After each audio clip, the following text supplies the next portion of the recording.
देखो आज RMS value पढ़ते हैं, रूट मीन स्क्वायर।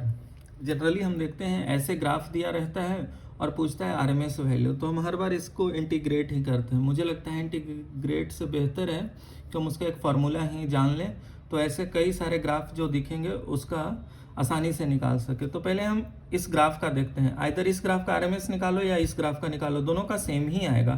तो हम देखते हैं इसका आरएमएस निकाल करके।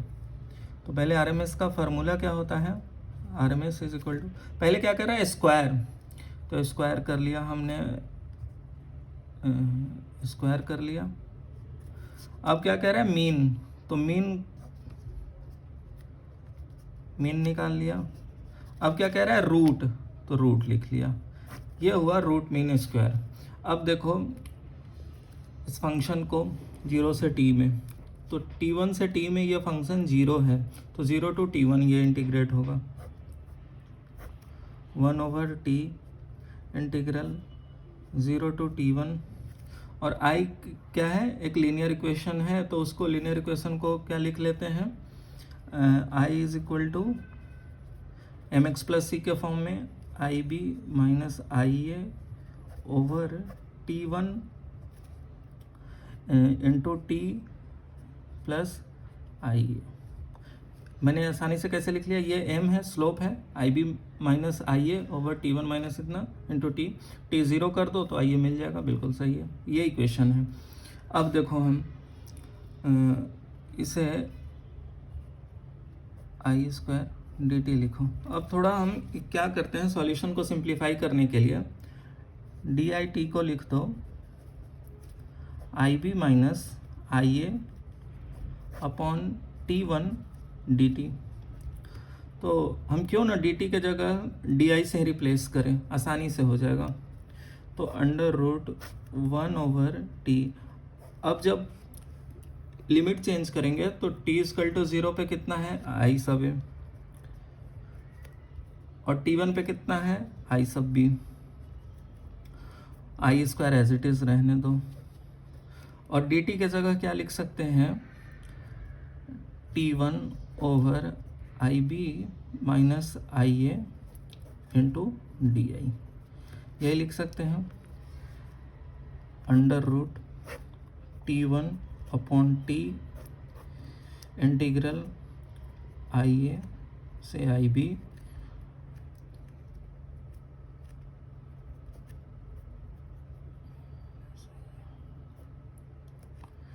आई स्क्वायर डी आई, ये लिख लिया हमने।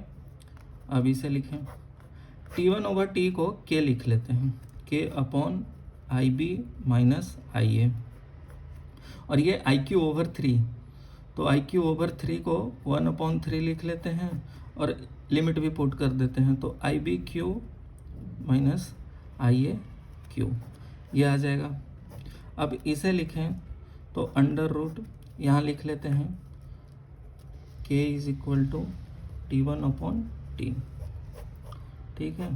ये तो k upon 3 I B Q minus I A Q क्या हो जाएगा, I B minus I A into I B square plus I B plus I A square, तो I B minus I A cut जाएगा, simple इसे लिख लेंगे I B square plus I B plus I A square, ये हो गया।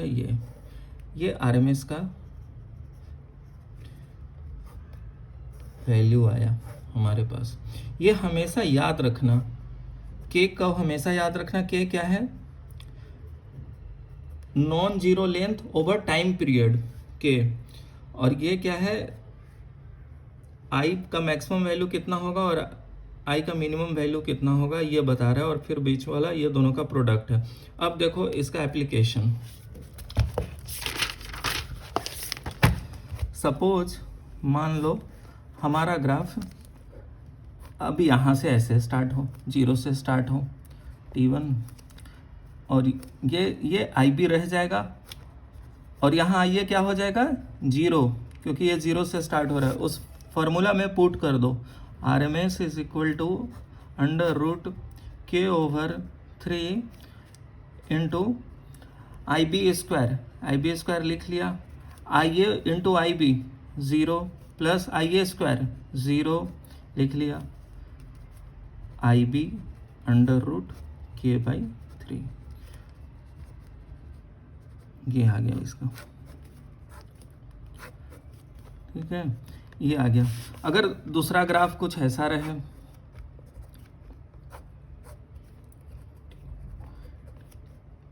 यहाँ पे क्या हो जाएगा, I B is equal to I ए। ठीक है, तो अब इस ग्राफ में क्या कैसे निकालेंगे, I B is equal to I A रख लेते हैं, R M S is equal to under root K by 3 into I B square, I B into I A दोनों बराबर है तो आई बी स्क्वायर, और फिर आई बी आई ए के बराबर है तो आई बी स्क्वायर, ये कर लिया। तो ये 3 आई बी स्क्वायर हो जाएगा, कट जाएगा आपस में, तो अंडर रूट के हो जाएगा और आई बी, ये हो गया आर एम एस इसका।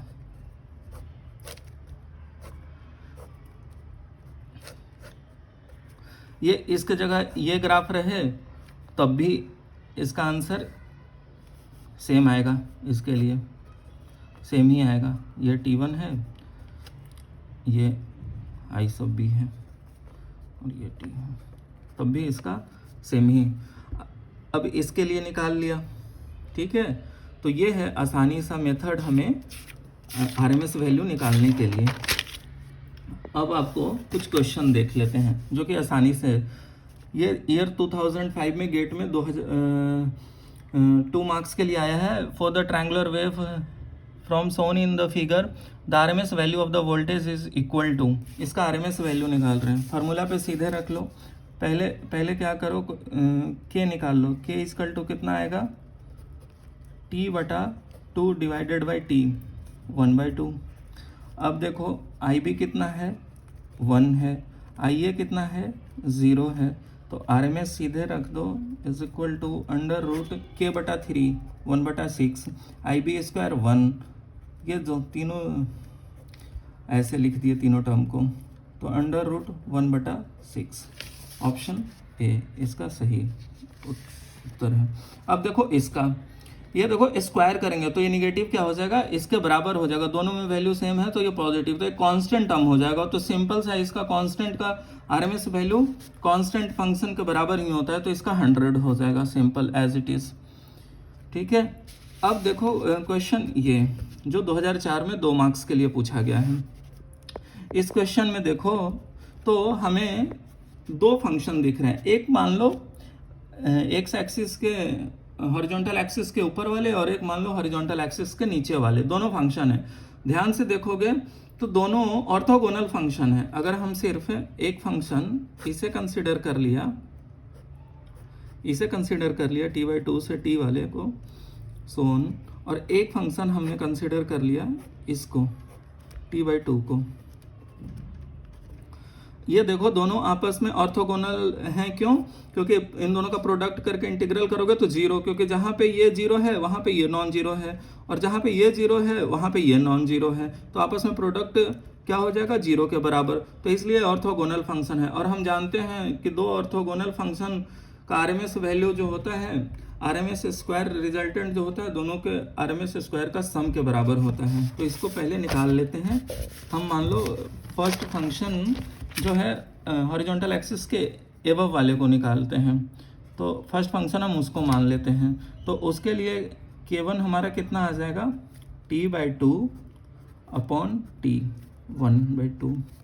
ठीक है, और इसमें आई B is equal to I ए है, और ये कितना है, 6 के बराबर। तो आरएमएस क्या लिख देंगे, अंडर रूट K/3 जो कि 1/6 हो जाएगा, आई A square 36 plus I A into I B 36 plus I A square 36। ठीक है, तो ये बन जाएगा 108/6 अंडर रूट 8। तो ये कितना हो जाएगा, 3√2 आरएमएस 1 हमें कितना मिला, 3√2। ठीक है, अब सिमिलरली सेकंड फंक्शन जो कि हॉरिजॉन्टल एक्सिस के नीचे वाला है, इसके लिए निकाल लेता हूँ। तो K2 इसके लिए भी सेम आएगा, T/2 अपॉन T 1/2। इसमें आई सब बी कितना है, 6, आई सब ए कितना है, 0।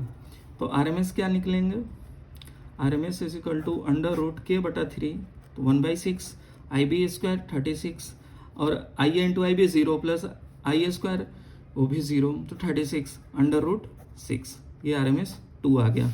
हम जानते हैं RMS इस फंक्शन का कितना हो जाएगा, RMS 1 का स्क्वायर प्लस RMS 2 का स्क्वायर। RMS 1 का स्क्वायर करेंगे तो ये 18 हो जाएगा, RMS 2 का स्क्वायर करेंगे तो 6, तो RMS नेट जो आएगा हमारा √24 को हम लिख सकते हैं 2√6, जो कि इसका ऑप्शन ए है। तो ये है आसानी से हमारे पास RMS वैल्यू निकालने के लिए। आपको सिर्फ और सिर्फ ये वैल्यू आपको याद रखनी है RMS का, और इसका डेरिवेशन हमने आपको बहुत सरलता से आपको दिखा दिया है। हम यहाँ पे I को T के टर्म्स में भी लिख सकते थे, लेकिन ये बहुत लंबा होता है, इसलिए हमने बेहतर सोचा कि dt को di के टर्म्स में लिख लें और सिंपल IQ/3 हो जाएगा इंटीग्रेट करेंगे तो, इसलिए हमने इसको आसानी से लिख लिया और ये हमें RMS का वैल्यू निकल गया। तो ऐसे फंक्शन के लिए RMS का ये वाला फॉर्मूला हमेशा याद रखेंगे, और K को याद रखेंगे T1/T, मतलब non zero term over period of the function. Non zero term मतलब कि जहाँ पे ग्राफ नॉन जीरो हो जिस लेंथ के लिए, वो उसे T1 डिफाइन करते हैं।